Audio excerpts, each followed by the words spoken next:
All right, today we're gonna go over what's probably gonna be the most intense shoulder workout you've ever done, because I made 2 changes recently that's made a huge difference. So I figured I'd share that with you. And yeah, I'll leave the stats and reps in the description so you don't freak out. Let's get after it. So the first change I made was to get rid of that traditional split, that 4 to 5 exercises where you're doing 3 to 4 sets each, because I caught myself dreading that 4th, sometimes even that 3rd set.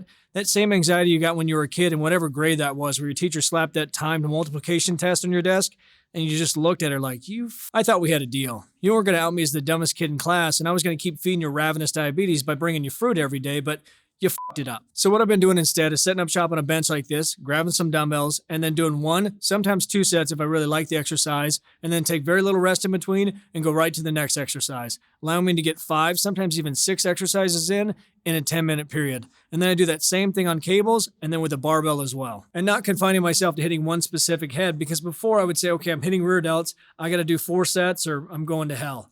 Now I jump back and forth between all the heads, maybe do 1 set in the anterior delts, 2 sets for the lateral head, 1 for posterior, back to the anterior delt, really just focusing on taking as little rest as possible and causing as much pain as I can handle. And the second major change I made was basically saying, screw it, I'm just going to do what feels the best. That means pulling out PT exercises, doing some movements that people will consider dangerous, but I use such lightweight that if you hurt yourself doing some of these movements, it was bound to happen. You're going to be at a light one day trying to turn left and your shoulder's going to explode. So blame your shitty genetics. So make sure I at least include 1 or 2 reps of each exercise so you understand what the hell I'm talking about in the description, but I want to at least break down 1 fully so you really get my thought process. So for this one, you're putting that bench on a 45-degree angle, and if you've ever done rear delt flies on the machine and really focus on that initial part of the contraction, you know how easy it is to connect with those rear delts, because when that delt's in a stretched position, it's really easy to fire it. And all we're doing here is exaggerating that stretch even more and then contracting up to the arm is straight out in front of you. So yeah, it's a real small range of motion, but it's a great stretch and even better connection. But I understand if you're nervous, those little BBs get even smaller thinking about that shoulder being turned in like that because that hand's pronated down. So if that makes you uncomfortable, just supinate that wrist, treat it like a modified T, and make sure you're pulling with that rear delt, and it's just as good.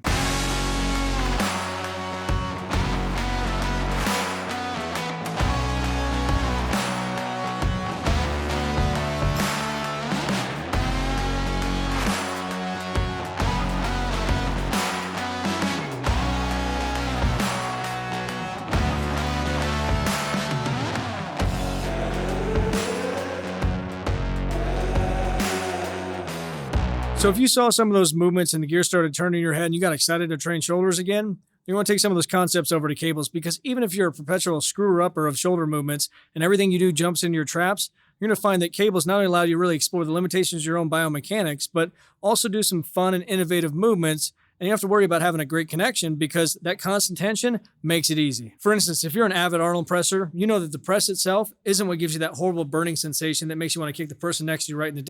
It's the rotation you do as you press it up. So why not just focus and isolate down just to the rotation part of the movement by grabbing the cable and rotating that shoulder back?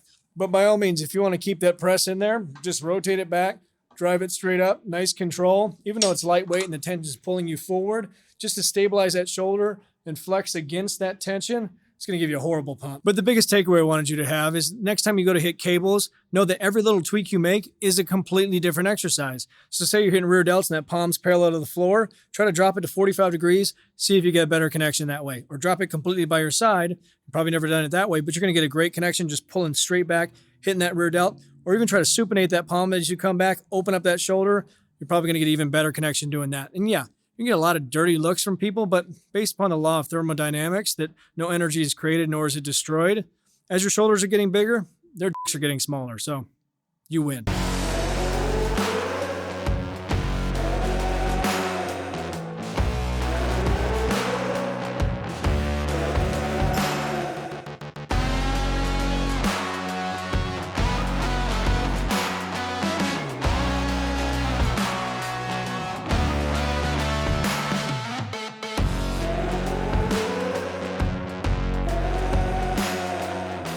So if you feel like that traditional way of training shoulders isn't working for you anymore, just decrease the number of sets you're doing, increase the number of exercises, and get a little creative with some of the movements. And even if you feel like, that one's not working great for me, all you do is simply change the angle or just open up that shoulder by supinating that palm, and that might be the best exercise that you should have been doing a long time ago. And one more thing I want to leave you with. When you're training shoulders, if you stop thinking about driving the weight up, and you start thinking about, okay, what head of that delt I want to use to pull the weight up, it's going to transform the way you train them. And if you haven't got a chance to check out the 30-day program, I'll leave a link in the description. It's 20 videos. It's $20. If you can't afford that, you're one handy away. And here's 2 of my other favorite shoulder videos. So if you haven't watched those, watch those next. But most importantly, subscribe, hit that notification bell, and get after it, get growing.